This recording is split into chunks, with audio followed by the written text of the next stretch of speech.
Chapter 1, The 26-Storey Treehouse. Hi, my name is Andy. This is my friend Terry. G'day. We live in a tree. Well, when I say tree, I mean tree house. And when I say tree house, I don't just mean any old tree house. I mean a 26-storey tree house. It used to be a 13-storey tree house, but we've added another 13 stories. So, what are you waiting for? Come on up! Yeah, come up. We've added a dodgem car rink. Get out of the way! Look out! Oh, no! Got him! A skate ramp with a crocodile pit hazard.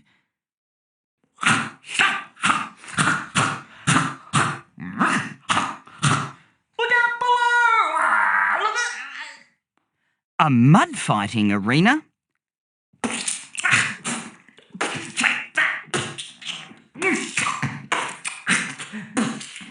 mud! An anti-gravity chamber. Oh no! My money! Thanks for the tips, Andy! An ice skating pond with real live ice skating penguins.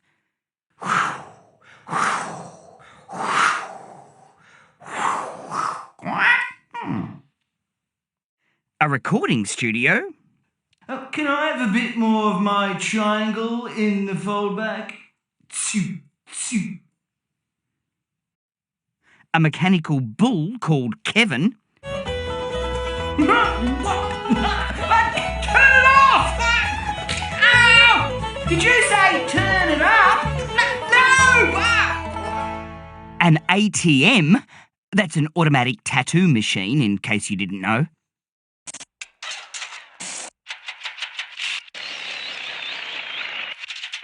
An ice cream parlour with 78 flavours run by an ice cream serving robot called Edward Scooperhands.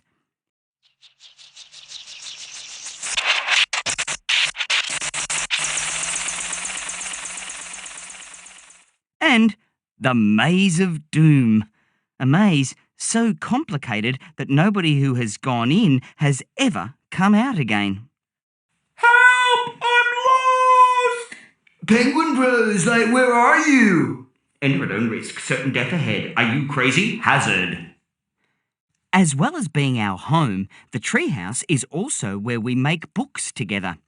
I write the words and Terry draws the pictures. Right, type,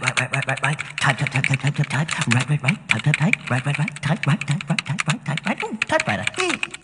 Draw, colouring, draw, colouring. Shut up! Wow, Andy, look at the pile of books we've already made. The cat on the mat is flat, the cow that went kapow, just tricking, just annoying, just crazy, just disgusting, just stupid, just shocking. The bad book, the very bad book, just Macbeth. What bummer saw is that? What body part is that? Hold the ladder steady, Terry, while I put the 13-storey treehouse on top. As you can see, we've been doing this for quite a while now. Sure, Terry can be a bit annoying at times. Like when he put a bucket of water on top of the doorway and I walked through and it fell on my head. And Terry thought that was really funny and it was really annoying, so I chased him with a giant pink flamingo and he ran away and climbed up a vine and said, "I'm not coming down." And I growled at him and still he wouldn't come down, so I got a flamethrower. Well, actually, it was a mini flamethrower. And I burnt the vine and it climbed all the way up to his bottom and then he had no choice. He had to come down and he came down with a big thud. And except, he landed on me, which was a bit painful. But mostly we get on pretty well. Chapter 2. The story of how we met. If you're like most of our listeners, you're probably wondering how Terry and I met. Well, it's a long story, but it's a pretty exciting one, and it starts like this. Once upon a time, in a faraway land, there was a very big city. And in that very big city, there was a very tall tower. And at the top of that very tall tower, there was an apartment. And in that apartment, there lived a little boy who was very lonely.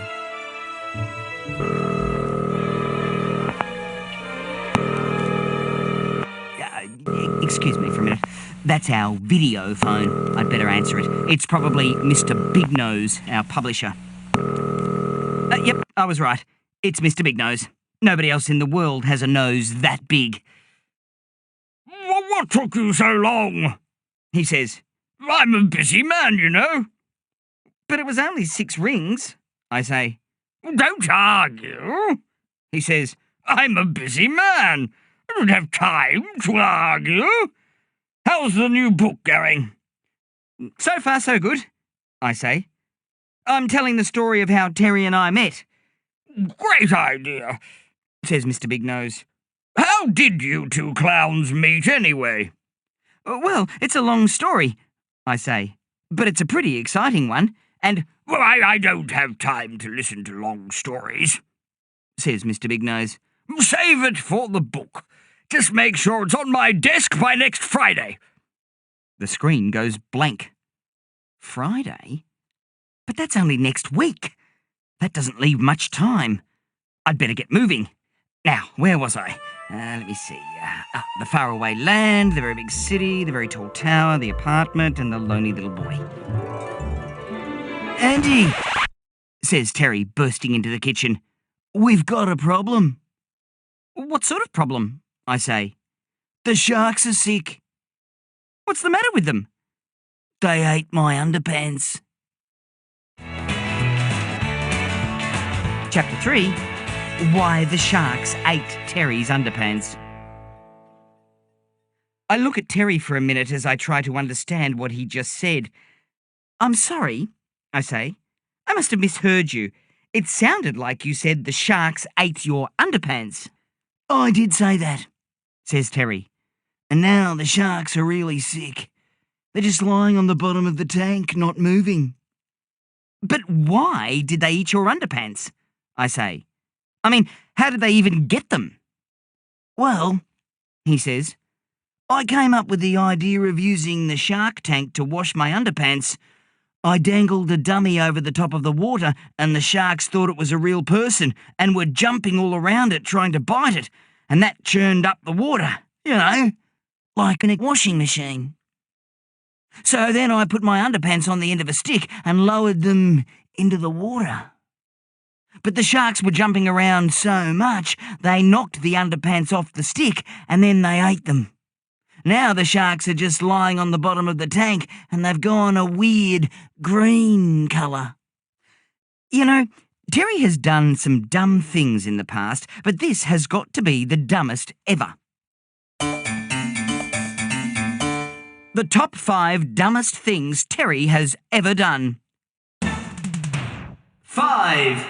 Put jelly crystals, lots, in the penguin bath. 4. Rode his horse along the beach and passed the sign that read, Danger, quicksand. It's going to work out just fine, horse. 3. Went rowing with his elephant friend. 2. Took his boa constrictor to a movie. 1. Tried to wash his underpants in the shark tank. What are we going to do, Andy? Says Terry. I'm not sure, I say. If only we knew somebody who loves animals and knows all about them and lives close by so they could get here in a hurry. Yeah, says Terry. Somebody like Jill. Yeah, I say. Somebody exactly like Jill. Hey, I know, says Terry. Why don't we call Jill? Great idea, I say. In case you don't know who Jill is, she's our neighbour. She lives just on the other side of the forest and she loves animals and knows all about them. She's got 2 dogs, a goat, 3 horses, 4 goldfish, 1 cow, 6 rabbits, 2 guinea pigs, 1 camel, 1 donkey, and 13 flying cats. Terry leaps up. I'll call her on the video phone right now.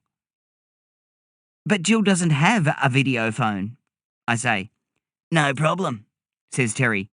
I'll use my new super flexible, endlessly extendable titanium-coated talking tube instead. Terry's extendable titanium-coated talking tube winds out of our treehouse, through the forest, through the hole in the tree that the woodpecker made, past the koalas and the snake, out the other side of the forest and past Jill's 2 dogs, 1 goat, 3 horses, 4 goldfish, 1 cow, 6 rabbits, 2 guinea pigs, 1 camel, 1 donkey and 13 flying cats and into Jill's ear. Hey, Jill, Says Terry. can you come over right away? I'm kind of busy right now, says Jill. I'm having a tea party with my catnaries. But it's urgent, Says Terry. the sharks are sick. What's wrong with them? Says Jill. They ate my underpants. Says Terry. Your underpants? Says Jill. Oh no! How many pairs? 3. Says Terry. I hope they were clean, says Jill. Well, no, Says Terry. that's the thing, you see. I was trying to wash them. Oh no, says Jill. I'm on my way. Meet you at the shark tank. To the treehouse, fast! Here she is now. Says Terry. Wow, I say. That was fast.